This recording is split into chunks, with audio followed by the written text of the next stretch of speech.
নমস্কার। আমি দুর্গাপুজো ২০২৫ তার ভিডিওস গুলো দেখছিলাম। আচ্ছা, এটা একদমই ভাববেন না আমি প্রচুর প্যান্ডেল হপিং করেছি। একেবারেই তা করিনি। তার ভিডিওস কিন্তু আমি তুলিনি। মোস্টলি আপনারা জানেন যে আমি যেখানে যাই সেখানকার ভিডিওস তুলি। সেগুলোকে আমি এডিট করে আপনাদের সামনে গল্পের আকারে তুলে ধরি। কিন্তু আ আমি এই বছর দুর্গাপুজোয় তেমন একটা প্যান্ডেল হপিং করিনি যে প্রচুর আমি ভিডিওস তুলেছি আর সেগুলোকে গল্পের আকারে আপনাদের সামনে তুলে ধরবো। তাহলে করলামটা কি? আমি স্টোরি টেলার সন্দীপন দাস আজকে আপনাদের জন্য একটি গল্প নিয়ে আসছি। যে গল্পটি অন্যরকম একটি গল্প। সেটি আমার দুর্গাপুজোর গল্প। আর তাই আজকে কিন্তু কোনো প্যান্ডেল হপিং এর গল্প আমি বলব না। আজকে বলব আমার দুর্গাপুজোর গল্প এবং সেই আমার দুর্গাপুজোর গল্পেরই ভিডিওস গুলো আমি দেখছিলাম। চলুন আজকে আপনাদের সাথে সেই গল্পটি শেয়ার করি। প্রত্যেকবারের মতো এবারেও পুজো এলো, কিন্তু এবারের পুজো আমার জন্য অনেকটাই আলাদা হলো। এবারে আমি বাড়িতে নিজে দুর্গাপুজো করলাম।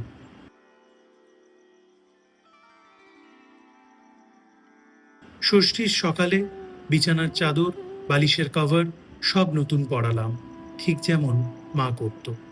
তারপর বাজার থেকে নিয়ে এলাম নবপত্রিকার সমস্ত উপকরণ। আমি ব্রাহ্মণ নই, জ্ঞানীগুণী মানুষও নই, অত নিয়ম বুঝি না। নিজের মতো করে মহামায়ার পুজোতে নিজেকে সঁপে দিলাম। দুর্গাপুজো মানেই প্রথম যে জিনিসটি মাথায় আসে সেটি হচ্ছে এটি তো একটা বিশাল ব্যাপার। দুর্গাপুজো করতে প্রচুর অর্থ লাগে, প্রচুর লোক লাগে এবং প্রচুর প্রস্তুতি লাগে। কিন্তু এই জিনিসগুলো ছাড়াও যে দুটি জিনিস সবথেকে বেশি লাগে সেটা কি বলুন তো? একটি হচ্ছে আশীর্বাদ আর একটি হচ্ছে ইচ্ছে।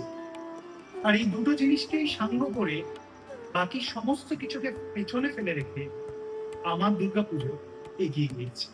যখন ভাবছিলাম কিভাবে সাজাবো মহামায়ার আসন, ঠিক সেই সময় আমার এক বন্ধু পুরো দায়িত্ব নিয়ে নেয় মহামায়ার আসন সাজানোর।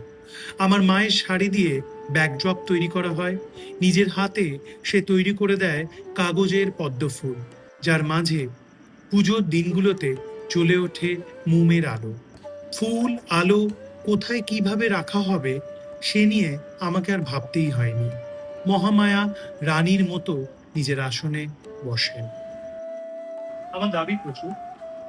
দুর্গা ঠাকুরের মূর্তি, সেই সেই মূর্তি, যে মূর্তিটা রানীর মতো, মানে দুর্গা ঠাকুরকে রানীর মতো লাগে, রানীর মতো সে বসে থাকবে। তাই এরকম দুর্গা ঠাকুর আমার চাই। এরকম ভাবতে ভাবতে গত বছর মানে গত বছর তার আগে মানে প্রায় ১.৫ বছর ধরে মোটামুটি ওই ইচ্ছেটা আরো জেগে উঠেছিল যে এবার করবই, এবার শুরু করবই। এই করতে করতে সবই ওই বললাম না, ইচ্ছে এবং আশীর্বাদ এই দুটো নিয়েই এগোনো।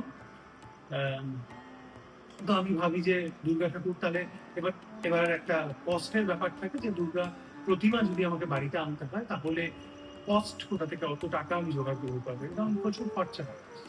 তো আমি আস্তে আস্তে জানতে শুরু করি যে মিনিয়েচার দুর্গা ঠাকুর আহ, আহ, পাওয়া যায়, দুর্গা প্রতিমা পাওয়া যায়। কিন্তু মিনিয়েচার যেসব দুর্গা প্রতিমা পাওয়া যায় সেখানে অত মানে অত মানে আমি যেটা চাইছি সেইটা কোথাও গিয়ে পাচ্ছি না। আমি অনেক ছবি দেখি, অনেক ভিডিওস দেখি, কিন্তু সেটা পাচ্ছি না।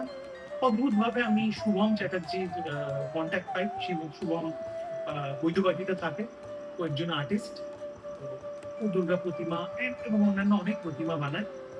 তো আমি ওর সাথে কন্ট্যাক্ট করি এবং ফাইনালি ওই কিন্তু আহ, যে দুর্গা প্রতিমা আপনারা দেখছেন সেই দুর্গা প্রতিমা শুভম বলে। এবং শুভমকে আমি আমার ইচ্ছের কথা বলি যে আমি এরকম দুর্গা প্রতিমা চাই, এরকম রানীর মতো বসে থাকবে, একটু কাইন্ড অফ মুখটা একটু বেলুন মঠের যে আহ, প্রতিমার আদল সেই আদলে হবে, এইরকম ভাবে আপনাকে বোঝাই এবং ফাইনালি ও এই প্রতিমা গড়ে দেয়। তো সেই প্রতিমা নিয়ে বাড়ি আসা হয়। কিন্তু এটা এমন একটা দুর্গাপুজো যেখানে মায়ের মূর্তি যখন বাড়িতে ঢুকবে সেখানে কোনো উলুধ্বনি হবে না, কোনো শঙ্খধ্বনি থাকবে না, কেউ স্ত্রীরা বরণ করবে না, একজনের কোলে চেপে মা ঢুকবে, মায়ের মূর্তি ঢুকবে এবং অন্ধকার ঘরে ঢুকবে, তারপরে মানে ফ্ল্যাট বাড়িতে ঢুকবে এবং ফ্ল্যাটের লাইট জ্বালানো হবে। সেরকম একটা দুর্গাপুজো এটি। তো welcome to that kind of a home, madam.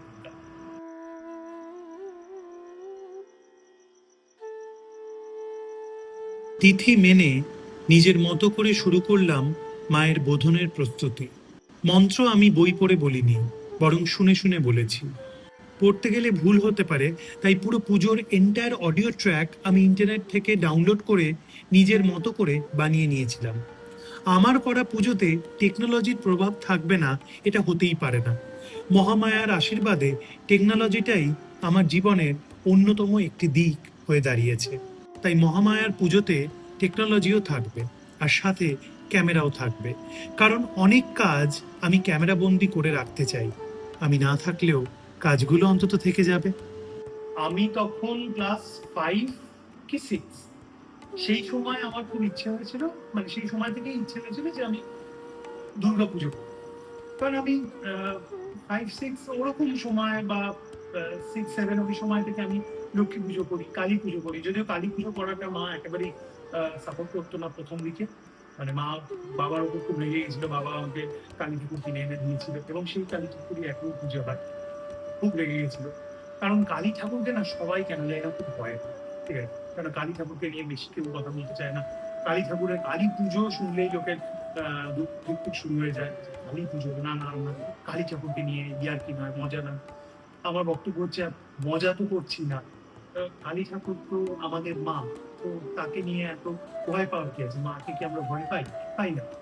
তো যাই হোক, সেই সব বিষয় ছিল, কিন্তু পরবর্তীকালে সেটা আহ, মানে মা মেনে নিয়েছিল, মানে মেন্টালি চ্যানেলাইজ হয়ে গেছিল এবং আমি আজ অব্দি লক্ষ্মী পুজো, কালী পুজো করি এবং কালী পুজো সেই ঠাকুরকেই করি যিনি ঠাকুর বাবা এক সময় কিনে এনেছিল, ওই অত ছোটবেলায় কিনে এনেছিল। এখনো সেই ঠাকুর অবভিয়াসলি তার উপর রং হয়েছে। তো সেই ক্লাস 5-6 ওই সময় থেকেই আমার একটা ভাবনা ছিল যে দুর্গাপুজো করলে কেমন হয়? এবং প্রথম ভাবনা কিন্তু এটাই ছিল, দুর্গাপুজো করলে কেমন হয়? তো প্রথম দিকে তো মাকে বলেছিলাম, কিন্তু মা অবভিয়াসলি খুব ছোট, তো সেই জন্য মা খুব একটা এটাতে পাত্তা দেয়নি। মা বলছে হ্যাঁ হ্যাঁ, বড় হয়ে ঢুকবে, এসব যা যা বলে আর কি। তারপরে যখন আরো বড় হই, এই ইচ্ছেটা কিন্তু মরে যায়, ইচ্ছেটা থেকেই গেছে এবং যত দিন করিয়েছি ইচ্ছেটা আরো বেড়েছে। দুর্গাপুজো করলে কেমন হয়, আমি দুর্গাপুজো করতে পারি, আমি যদি দুর্গাপুজো করতে পারি। এবং আমার ব্যাপারটা ছিল যে ঠাকুর মশাইকে ডেকে দুর্গাপুজো করাবো না বা ঠাকুর মশাইকে ডেকে কালী পুজো করাবো, কারণ সেখানে আমি করতে পারছি। আমার বক্তব্য ছিল ঠাকুর মশাই আমাদের বাড়িতে এসে নারায়ণ পুজো করো, ঠিক আছে, সেটা সেটা করো, কিন্তু বাকি যে পুজোগুলো সেগুলো আমি করি, কারণ আমি তাহলে করতে পারবো না। আমার ছোটবেলা থেকে ওই ব্যাপারটা ছিল আমি পুজোটা করবো, আমার ভালো লাগে এটা করতে। মানে আমার মনে হয় পুজো করাটাও একটা ফর্ম অফ আর্ট, যেহেতু আমি নিজে খুব আর্ট লাভার। আমার মনে হয় পুজো করাটাও একটা ফর্ম অফ আর্ট, সাজানোটাও একটা ফর্ম অফ আর্ট, আরতি করাটা একটা বিউটিফুল ফর্ম অফ আর্ট। তো সেই জন্য আমার মনে হয়েছিল যে এগুলো মানে এটা আমি করবো। তো তখন যখন আমার মানে আমি আমি যখন মানে আরো বড় হই, আমি কলেজে পড়ি, তারপর চাকরি পাই। চাকরি পাওয়ার পরও মাকে বলেছিলাম এখন আমি করতে পারি, দুর্গাপুজো করবো, দুর্গাপুজো করবো। তো তখন মা একটা কথা বলেছিল যে তুই যেভাবে প্যান্ডেল মাপিং করিস, তো সেখানে তুই দুর্গাপুজো করবি কখন? কারণ দুর্গাপুজোতে তো তিথি মেনে ওই নিয়ম করে পুজোগুলো করতে হবে, তুই করবি বলবি তুই সারাক্ষণ তৈরি করে ঘুরছিস। আর আমি কিন্তু লিটারালি প্যান্ডেল হপিং এর মানে ম্যানিক ছিলাম, এখনো আছি। নেহাত এবছর আমার শারীরিক কিছু কারণে এবং আহ, পুজোর জন্য আমি করে উঠতে পারিনি, কিন্তু তাতেও ছাড়িনি প্যান্ডেল হপিং, তাও করেছি খুব কম, কিন্তু তাতেও ছাড়িনি। সেটা আমার কেউ ইনস্টা দেখলে বুঝতে পারে যে আমি আমি তাতেও ছাড়িনি, ঠিক আছে।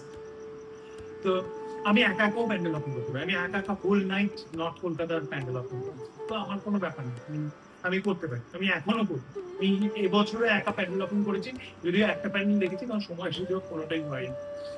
তো সেটা তখন যখন মা বলেছিল যে সত্যি, তো তখন আমি ভাবলাম যে সত্যি তো মানে আমি প্যান্ডেল হপিং ছাড়া বাঁচবো কি করে? মানে যাই করে নি না কেন, প্যান্ডেল দেখবো না, ঠাকুর দেখবো না, এটা কি করে হবে?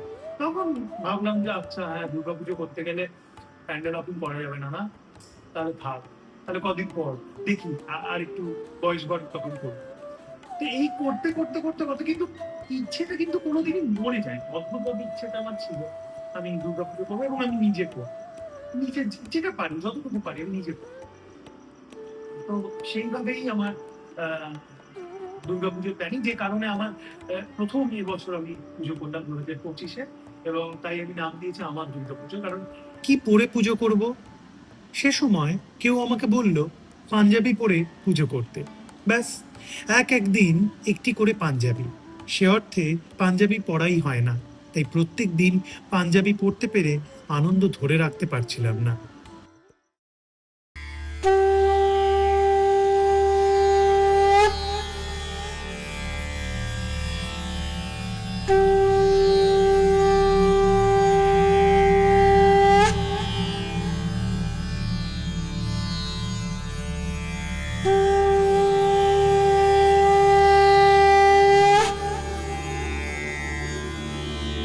श्री देवी दुर्गा देव्या अतिभाषणमस्तु अनया मृत्तिकाया हर्षा श्री देवी दुर्गा देव्या अतिभाषणमस्तु अनया धान्या हर्षा श्री देवी दुर्गा देव्या अतिभाषणमस्तु।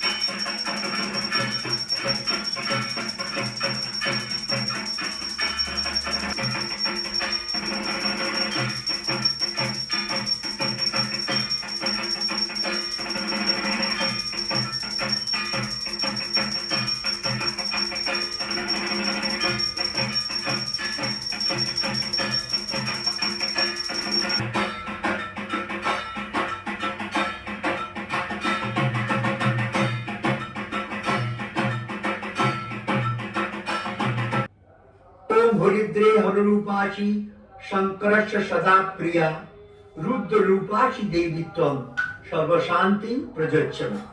ओम जयंती जय रूपाशी जगतां जयकारिणी स्नापयामिह देवी त्वां जयं देहि गृहे मम। ओम दुर्वाक्षतमादित्यं बिल्लपत्र तथा परं शोभनं शंखपात्रस्थं गृहनार्गं हरप्रिय। द्विभुजं शत्रुस्थानं नानालंकार भूषितं प्रसन्न वदनं देवं सर्वसेना समावृतम्। ओम खर्वं स्थूलतरं गजेन्द्र वदनं लंबोदरं सुंदरं प्रसन्नं मदगंध लुब्ध मधुप वल्योल गंडस्थलं दंताघात विदारित परिनिधुरी सिंदर शोभाकरम्। वंदे शैलसुतासुतं गणपति सिद्धिं प्रदं कामदम्।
ভগবতী দেবী দুর্গাবলী নমঃ।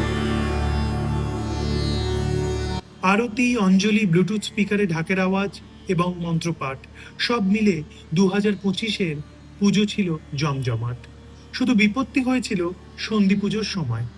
পুরো পুজোটাই একা করছিলাম, কেনাকাটা থেকে শুরু করে সবকিছু, শুধু ডেকোরেশনটা ছাড়া। আর একা করতে গিয়ে একটু ভুল হয়ে গেছিল পরিকল্পনাতে। 108 তেলের প্রদীপ ভুল করেই জ্বালিয়ে ফেলেছিলাম বন্ধ ঘরের মধ্যে, এবং তারপর যা হলো তা ভয়ানক। আমার এই পার্সোনাল ডকুমেন্টারিতে আমি তারও উল্লেখ রেখে দিলাম। ভালোটাও আছে, খারাপটাও থাকুক। খারাপ থেকেই তো শিখলাম। সারা ঘর ভরে গেছিল কালো ধোঁয়াতে, আগুন ছড়িয়ে পড়ছিল। শুধু মহামায়াকে ডাকছিলাম কোনো বিপদ যেন না ঘটে যায়। তবে সেই সময় মাথায় অন্য বুদ্ধি চলে আসে, আর আগুন হুড়মুড়িয়ে নিভে যায়।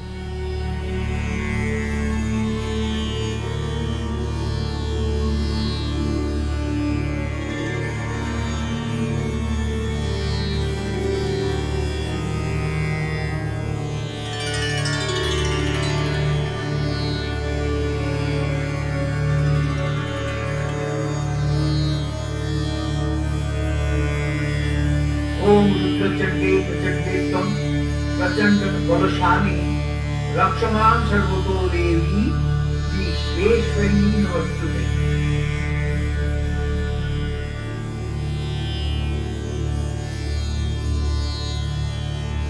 একা একা আর যাই হোক, দুর্গাপুজো যেমন ভাবেই করো, করা যায় না। এই কথাটা যে কতবার কত জনের থেকে শুনেছি তার ইয়ত্তা নেই। একা একাই দুর্গাপুজো করলাম, বোধহয় আশীর্বাদ আর ইচ্ছেটা ছিল বলে। বারে বারে করবার ইচ্ছে আরো বাড়ল। আশীর্বাদটুকু থাকুক, আশা করি পারবো। নিয়মের উল্টো স্রোতের দুর্গাপুজো এই আমার দুর্গাপুজো। যদি মহামায়া চান, বারে বারে এই পুজো আমি করব আমার সামর্থ্য অনুযায়ী।